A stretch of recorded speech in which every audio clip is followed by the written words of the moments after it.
Halo teman-teman, kali ini kita mau ngobrolin sesuatu yang sangat nyata ya. Gimana sih caranya membangun penghasilan dari dunia digital, apalagi kalau kondisinya kita harus mulai benar-benar dari nol. Kita akan bedah satu kisah nyata dan strategi yang sebenarnya sederhana banget pakai YouTube Shorts. Oke, kita langsung mulai aja ya. Saya paham banget perasaan ini. Rasanya kepepet, pengen cari tambahan, tapi kok kayaknya semua pilihan butuh modal, butuh keahlian yang rasanya kita belum punya. Pasti berat rasanya. Nah, gimana kalau ternyata ada cara untuk memulai? Hanya dengan HP yang ada di kantong kita sekarang. Nah ini nih, mungkin kita sering banget dengar omongan ini kan. Anggapan umum, kalau buat kreator di Indonesia, shorts itu cuma buat cari subscriber, bukan buat cari makan. Dan untuk waktu yang lama, itu memang terasa jadi kenyataan. Tapi hari ini, kita akan lihat cerita dari sisi yang lain. Oke, biar nggak cuma teori, kita lihat langsung satu cerita nyata. Ini kisahnya Mbak Fitriani. Seseorang yang mulainya, ya sama seperti kita semua, dan ternyata menemukan jalan yang berhasil. Perjalanannya ini bisa jadi semacam peta yang bisa kita pelajari bareng-bareng. Wow, 35 juta rupiah dalam sebulan. Tapi tunggu dulu, ini penting banget buat dicatat ya. Ini adalah angka puncaknya, bukan jaminan sukses instan, dan bukan penghasilan tetap setiap bulan. Anggap aja ini bukti dari apa yang mungkin bisa dicapai setelah kerja konsisten berbulan-bulan. Nah, yang paling bikin penasaran kan, gimana caranya? Betul, kontennya sesederhana ini. Video mainan pop-it, direkam pakai HP, nggak ada editan yang rumit, nggak ada kamera mahal, nggak perlu nampilin muka, bahkan nggak perlu ngomong sama sekali. Inilah yang bikin semuanya terasa jauh lebih mungkin untuk kita coba, ya kan? Ini bukti kalau kita nggak butuh studio profesional untuk bisa mulai. Oke, jadi kalau kontennya sesederhana itu, terus rahasianya apa dong? Nah, kuncinya itu bukan pada apa yang beliau buat, tapi untuk siapa video itu dibuat. Poin terpentingnya adalah target penontonnya itu bukan orang Indonesia, tapi penonton global. Yuk kita lihat kenapa satu keputusan kecil ini bisa mengubah segalanya. Nah, ini dia pertanyaan intinya. Emang kenapa sih harus repot-repot mikirin penonton dari luar? Jawabannya ada pada satu metrik penting yang menentukan seberapa besar YouTube mau membayar para kreatornya. Kita kenalan sebentar sama istilah ini, RPM. Kedengarannya rumit, padahal artinya sederhana kok. RPM itu singkatan dari Revenue per Mil. Atau gampangnya, ini adalah upah yang kita dapat untuk setiap 1.000 kali video kita ditonton. Nah, yang perlu kita tahu, angka upah ini bisa beda banget tergantung dari mana asal penonton kita. Nah, lihat deh perbedaannya di sini. Jomplang banget kan? Untuk video yang sama persis, 1.000 penonton dari Indonesia mungkin cuma menghasilkan sekitar Rp159. Tapi, kalau yang nonton dari luar negeri, angkanya bisa melonjak jadi Rp439. Itu hampir 3 kali lipat.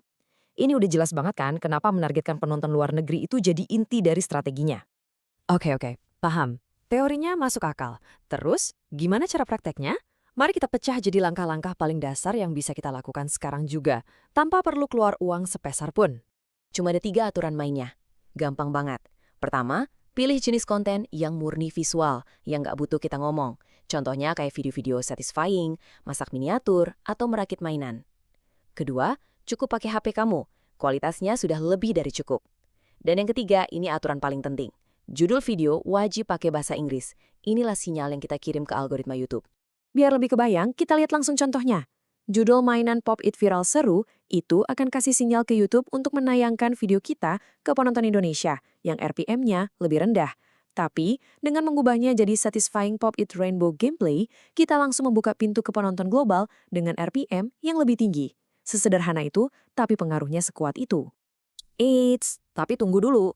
Penting banget nih kita jujur-jujuran di sini ya. Walaupun caranya sederhana, bukan berarti ini mudah. Ini bukan jalan pintas buat kaya mendadak. Sama sekali bukan. Ini butuh usaha dan konsistensi yang nyata.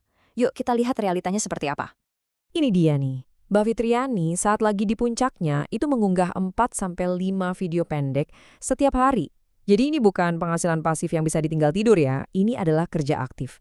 Keberhasilan di platform ini adalah permainan angka, dan jumlah upload adalah bagian besar dari permainannya. Ini nunjukin hubungan langsung antara usaha dan hasil. Saat beliau ada kesibukan lain dan nggak bisa menjaga jadwal upload harian, penghasilannya langsung terasa turun. Ini membuktikan kalau ini bukan soal hoki atau keberuntungan, tapi soal usaha yang berkelanjutan. Nah, supaya perjalanan kita lebih mulus, coba hindari beberapa jebakan ini. Jangan berharap hasil instan. Jangan pakai judul bahasa Indonesia kalau targetnya global. Jangan gampang putus asa kalau beberapa video awal sepi, itu wajar banget. Dan tolong, jangan bandingkan langkah pertama kita dengan langkah ke 100 orang lain. Fokus saja pada perjalanan kita sendiri. Oke, kita udah bahas banyak ya, mulai dari masalahnya, peluangnya, strateginya, sampai realitanya. Mungkin rasanya jadi banyak banget. Jadi, apa satu hal paling kecil yang bisa kita lakukan hari ini untuk memulai? Kutipan ini merangkum semuanya. Hambatan terbesar seringkali adalah keinginan kita untuk tahu segalanya dulu sebelum memulai. Padahal kemajuan itu datang dari tindakan, bukan dari rencana yang sempurna. Jadi, tujuannya adalah mengambil langkah pertama, sekecil apapun itu. Nih, saya kasih PR yang gampang banget. Cuma butuh waktu kurang dari 15 menit. Coba buka YouTube, terus di kolom pencarian, ketik deh satisfying videos atau miniature cooking. Setelah itu, coba amati saja polanya. Lihat judulnya, dengarkan musiknya, dan perhatikan betapa sederhananya video mereka. Ini bukan untuk menjiplak, tapi untuk memahami polanya. Dan itulah inti dari semua ini. Jalan ini ada, realistis, dan tidak butuh modal uang untuk memulainya. Tapi ini butuh kita untuk membangunnya, bata demi bata. Satu video pendek setiap kalinya. Peluangnya ada di sana. Satu-satunya pertanyaan adalah, maukah kita mengambil satu langkah kecil pertama itu?